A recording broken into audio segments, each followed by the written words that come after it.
السلام علیکم ورحمۃ اللہ. ایک مرتبہ پھر آپ کو ضیوف الرحمان ٹرانسمیشن میں خوش آمدید کہتا ہوں، اور علماء کرام ہمارے ساتھ تشریف فرما ہے مفتی عبدالحمید ربانی صاحب اور علامہ لیاقت حسین ازہری صاحب. السلام علیکم مفتی صاحب. السلام علیکم. مزاج گرامی بخیر. خطبہ حج ناظرین کرام آپ نے سماعت فرمایا، اور عبدالعزیز آل شیخ نے جو باتیں کی ہیں مسجد نمرہ سے، مفتی صاحب دونوں مفتیان کرام ماشاءاللہ ان کو ہم نے نکات دے دیے تھے اور انہوں نے خطبہ سماعت بھی فرمایا ہے، اور اسی پر ہم ان سے گفتگو کریں گے کہ آج جو خطبہ دیا گیا ہے بڑے اہم کچھ اس میں کچھ اہم نکات بھی ہیں اور کچھ اہم باتیں بھی کی گئی ہیں. میں نے دو تین باتیں جو بڑی شدت کے ساتھ محسوس بھی کی اور مجھے سن کر اچھا بھی لگا، خاص طور پر جب آپ نے یہ فرمایا کہ دین کی رہنمائی کے لیے صرف علماء سے رجوع کیا جائے. یہ ایک ایسا معاملہ تھا کہ میں کئی برسوں سے ناظرین کرام پروگرام میں مسلسل یہ بات کہہ رہا ہوں کہ یہ متجدد اور روشن خیالوں کا جو اسلام ہے اس سے ذرا بچنے کی ضرورت ہے اور علماء کرام سے رہنمائی حاصل کی جائے.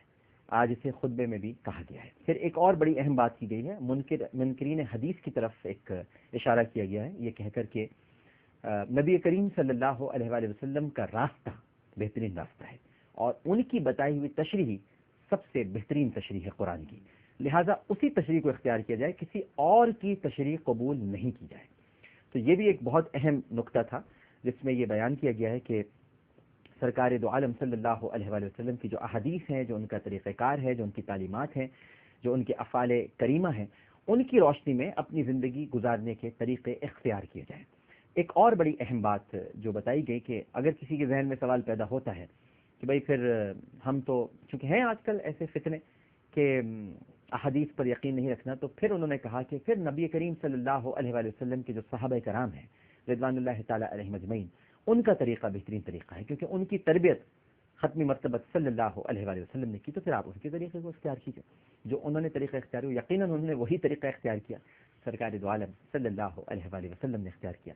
یہ کچھ باتیں ہیں. عورتوں کے معاملے میں بہت کھل کر گفتگو کی ہے عبدالعزیز آل شیخ نے، اور کہا ہے کہ عورتوں کے بارے میں اللہ سے ڈرتے رہیں، اپنی خواتین کے ساتھ اپنی ازواج کے ساتھ بہتر سلوک کریں اور ان کے ساتھ بےہودگی سے پیش نہ آئیں اور ان پر کرم فرمائیں، ان پر رحم کریں، ان کے ساتھ اچھا سلوک کریں. تو یہ ایک اچھا میسج گیا ہے پوری دنیا میں کہ خواتین کے حقوق سے متعلق کھل کر مسجد نمرہ میں گفتگو کی گئی ہے. اولاد سے متعلق کہا گیا ہے. حکمرانوں کو آڑے ہاتھوں لیا ہے، اور آپ نے کہا ہے کہ حکمرانوں کو یہ چاہیے کہ مسئولیت کے بارے میں، یعنی مسئولیت سے متعلق سب سے کڑا سوال ان سے ہوگا.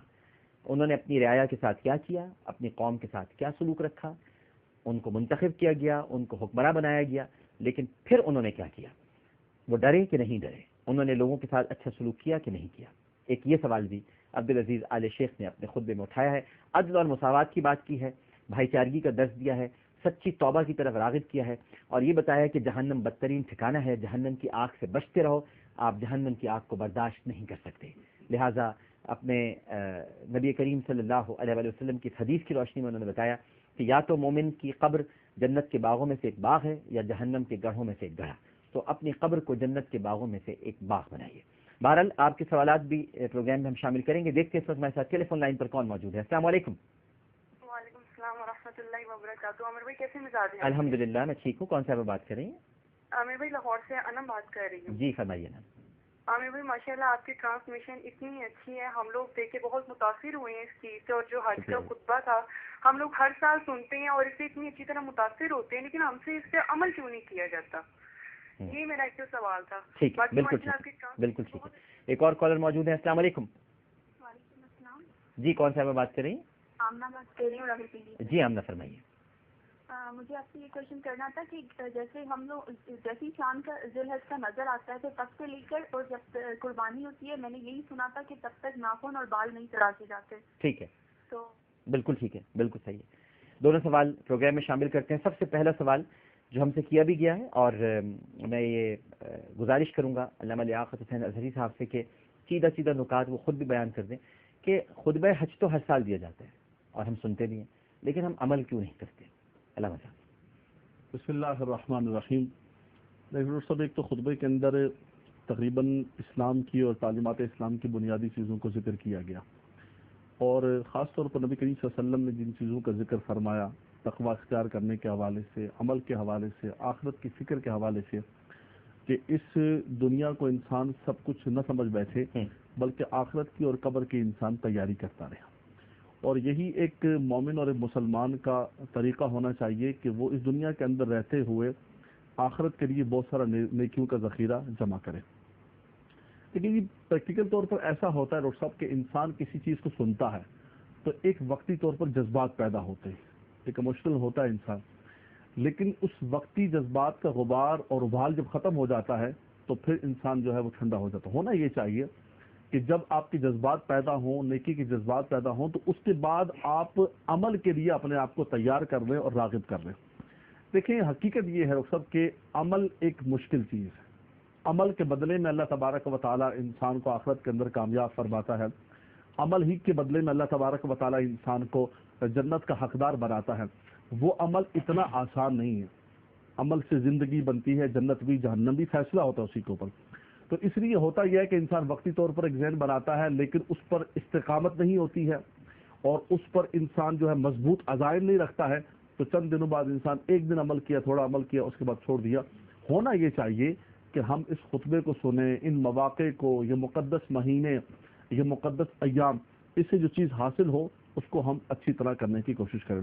خطبے کے اندر ایک اور چیز ہے جو اہم طور پر آپ نے ذکر فرمائی، وہ یہی ہے کہ خواتین کے حوالے سے ذکر کیا گیا۔ ہمارے دین اسلام ڈاکٹر صاحب آج دیکھیں آپ کے UN اور بڑی بڑی تنظیموں کے چارٹرز ڈیموکریسی آتے ہیں، دوسری چیزیں آتی ہیں، ہیومن رائٹس کی بات کی جاتی ہے، لیکن ہمارے آقا صلی اللہ علیہ وسلم نے آج سے 1400 سال سے پہلے ایک عرصہ دراز گزر گیا کہ مسلمانوں کو ایک مضبوط چارٹر دیا، مسلمانوں کو سب سے زیادہ حقوق کا، بلکہ آقا دو جہاں صلی اللہ علیہ وسلم دنیا سے پردہ فرما رہے، تو پردہ فرماتے ہوئے نماز کے بارے میں اور خواتین کے حقوق کے بارے میں ذکر فرما، سیدہ عائشہ موجود ہیں وہاں پر رضی اللہ تعالی عنہ۔ تو یہ ایک تسلسل ہے آقا دو جہاں صلی اللہ علیہ وسلم کی تعلیمات کے حوالے سے، اور اسی کے اندر ایک مسلمان کی فلاح ہے کہ نبی کریم صلی اللہ علیہ وسلم کے اسوہ حسنہ، حضور کی سیرت، اور جو آپ نے حدیث پاک کا تذکرہ کیا، یہ اس دور کا ایک بدترین فتنہ ہے۔ حدیث کے منکرین پہلے بھی آتے رہے، لیکن اب منکرین ایک نئے روپ کے اندر آئے، ایک جدید اور ٹیکنیکل روپ کے اندر آئے کہ من کل الوجوہ جو ہے حدیث رسول کا انکار بھی نہیں کرتے، لیکن ایک ٹیکنیک کے انداز میں لوگوں کو آہستہ آہستہ حدیث رسول صلی اللہ علیہ وسلم اور اتباع رسول سے اور سیرت محمد صلی اللہ علیہ وسلم سے دور کیا جا رہا ہے۔ حالانکہ قرآن نے واضح کہا، علماء آیات طیبات ہے کہ من یطیع الرسول فقد اطاع اللہ، جس نے رسول کریم کی اطاعت کی اس نے اللہ ہی کی اطاعت کی۔ ما آتاکم الرسول فخذوہ وما ینطق عن الہوی ان هو الا وحی یوحی۔ اس پر تو جتنا بولا جائے وہ کم ہے کہ آقا دو جہاں صلی اللہ علیہ وسلم کی حدیث کے بغیر دین مکمل ہو سکتا ہی نہیں۔ میں بیٹھ کر یا کوئی اور بیٹھ کر کوئی عالم دین بھی اپنی طرف سے قرآن کی تشریحات نہیں بیان کر سکتا، تشریحات وہی ہے جو ہمارے آقا صلی اللہ علیہ وسلم نے، صحابہ کرام نے، اور جو دین کا تسلسل چلا آ رہا ہے۔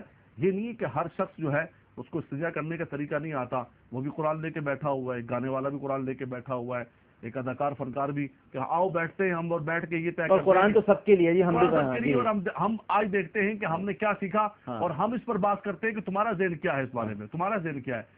یہ بالکل دین کے اندر افترا باندھنے والی بات ہے، اور میں سمجھتا ہوں کہ یہ خطبے کے اندر بہت اچھا کیا کہ اس کا سدباب کیا گیا۔ بالکل ٹھیک ہے مفتی صاحب۔ بسم اللہ الرحمن الرحیم۔ ہماری بہن نے یہ سوال کیا تھا کہ علم کے مطابق عمل کیوں نہیں، جس پر علامہ صاحب نے میں سمجھتا ہوں بہت سیر انداز میں ایک بہت گفتگو فرما دی ہے۔ دوسرا سوال جو ہماری بہن کا تھا وہ یہ تھا کہ ذی الحجہ کا چاند نظر آنے کے بعد سے 10 ذی الحجہ تک بال اور ناخن نہ کاٹنے کا حکم دیا گیا ہے۔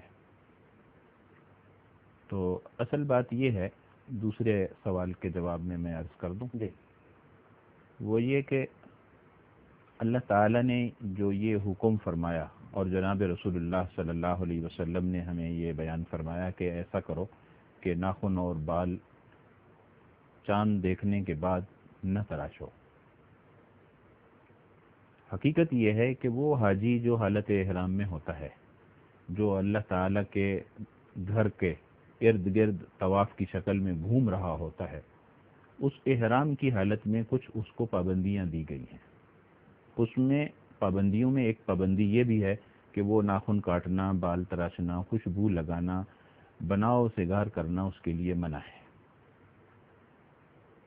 تو ہم یہاں بیٹھے ہوئے ہیں، ان کے ساتھ ایک تھوڑی سی ہماری مشابہت ہو جائے، مشابہت ہو جائے، اور اس مشابہت پر اللہ تعالیٰ نوازنا چاہتے ہیں۔ سبحان اللہ۔ اللہ تعالیٰ کی رحمت صرف حاجی کے لیے نہیں بلکہ پوری اپنی مخلوق کے لیے ہے۔ ہم صرف مشابہت بنائیں گے اور حقیقت اس کو اللہ تعالیٰ بنا دے گا۔ حضرت مجذوب فرمایا کرتے تھے کہ یا رب تیرے محبوب کی شباہت لے کر آیا ہوں، حقیقت اس کو تو کر دے، میں صورت لے کر آیا ہوں۔ سبحان اللہ۔ تو حقیقت یہ ہے ڈاکٹر صاحب، اللہ تعالیٰ اگر ہم تھوڑی سی ان کے ساتھ مشابہت کر لیں، حجاج کرام کے ساتھ، تو جو رحمتیں اللہ تعالیٰ کی اور جو نعمتیں اللہ تعالیٰ کی ان حاجیوں پر برس رہی ہیں، اللہ تعالیٰ خزانہ بے عمیق سے وہ پوری کائنات کے اپنے فرما برداروں کو دینا چاہتا ہے۔ آج کتنے لوگ ایسے ہیں چوراہوں پر آپ کو ڈاکٹر صاحب نظر آتے ہیں، وہ حقیقت میں بھیکاری نہیں ہوتے، لیکن بیکاری کا روپ اختیار کرنے کے بعد ہاتھ آپ کے سامنے پھیلاتے ہیں۔ تو جو مشفق، رحم دل، نرم دل انسان ہوتا ہے، ان کو دھتکار کا نہیں ہے، بلکہ ان کو کچھ نہ کچھ دے دیتا ہے۔ کتنی اچھی مثال دے رہے ہیں، تو دے دیتا ہے، اور اس انداز میں روپ اختیار کرنے پر۔ تو اگر ہم تھوڑی سی نسبت اور مشابہت ان حجاج کے ساتھ اس طرح اختیار کر لیں گے تو انشاءاللہ اللہ رب العزت کے خزانے ایسے ہیں کہ ہمیں بھی اس میں شریک فرما لیں گے۔ بالکل۔ ورنہ حقیقت یہ ہے کہ یہ پابندی جو ہے بال نہ تراشنے کی اور ناخن نہ تراشنے کی، یہ اس محرم کے لیے ہے جو حالت حرام میں ہوتا ہے۔ ہمارے لیے مستحب بات یہ ہے، اس لیے حکم یہ ہے کہ یکم ذی الحجہ سے پہلے پہلے اپنے بال اور ناخن وغیرہ تراش لیے جائیں، صاف ستھرے ہو جائیں، اور ان دنوں میں کاٹنے کی نوبت نہ آئے۔ لیکن اگر کسی آدمی نے ناخن نہیں کاٹے یا بال نہیں کاٹے اور وہ اب بہت بڑے ہو گئے ہیں تو وہ کاٹے گا تو گنہگار نہیں ہوگا، لیکن مستحب بات یہ ہے کہ وہ اس پر عمل کرے۔ جب حدیث میں آ گیا تو اس کو ہمیں عمل کرنا چاہیے۔